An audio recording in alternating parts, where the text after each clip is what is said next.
Chapter का जो अंतिम टॉपिक है वो है सॉइल इरोजन।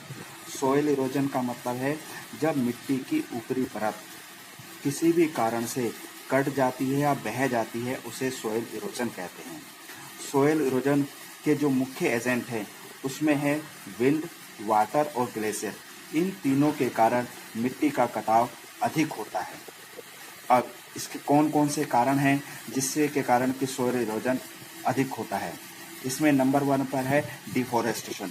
डिफॉरेस्टेशन यानी हम पेड़ पौधों को जब हमने अधिक मात्रा में काटा है, उस काटने के कारण मिट्टी का जो कटाव है वो बहुत अधिक हुआ है।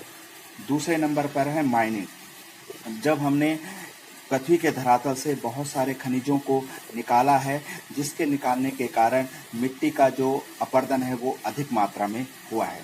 तीसरा है इसमें ओवर ग्रेजिंग।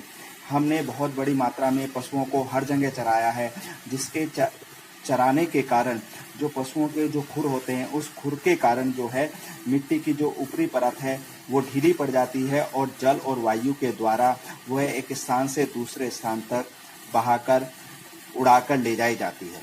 चौथा इसमें मेन कारण है कंस्ट्रक्शन वंश के कारण भी हमारा जो मिट्टी का जो अपरदन है वो अधिक हुआ है। सोइल इरोजन और लैंड डिग्रेडेशन में दोनों में बहुत अधिक समानता है। जिस प्रकार से कि लैंड डिग्रेडेशन के जो मुख्य कारण थे, उसी प्रकार से सोइल इरोजन के मुख्य कारण हैं। दोनों में काफ़ी कुछ समानता है। उसी प्रकार लैंड डिग्रेडेशन को कंजर्व करने के लिए जिस प्रकार से हम कार्य कर रहे हैं, उसी प्रकार से सॉइल कंजर्वेशन को भी हम अपनाकर मिट्टी के अपरदन को रोक सकते हैं।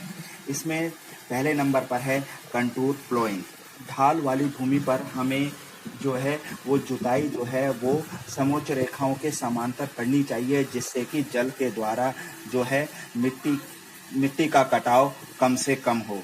दूसरे नंबर पर है इसमें स्टेप फार्मिंग, यानी कि जो ढाल वाली भूमि है उस पर हमें स्टेप बनाकर, सीढ़ी बनाकर उसकी खेती करनी चाहिए, जिससे कि जल के द्वारा जब हम जल को सिंचाई करते हैं उसके द्वारा जो कटाव है वो कम से कम मात्रा में हो। तीसरे नंबर पर है स्ट्रिप फार्मिंग। जो बड़े बड़े खेत होते हैं, उन बड़े बड़े खेतों को कुछ भागों में बांटकर उसके बीच में घास उगानी चाहिए, जिससे कि मिट्टी का कटाव कम से कम हो।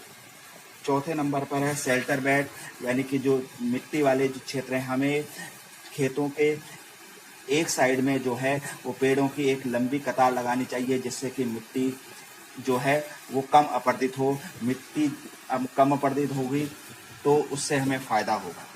नेक्स्ट है इसमें एफोरेस्टेशन, यानी कि हमें बहुत अधिक मात्रा में अधिक से अधिक पेड़ लगाने चाहिए। और इसमें लास्ट है कंट्रोल ओवर ग्रेजिंग। हमें जो पशुओं को चराते हैं उन्हें सीमित क्षेत्रों में ही चराना चाहिए।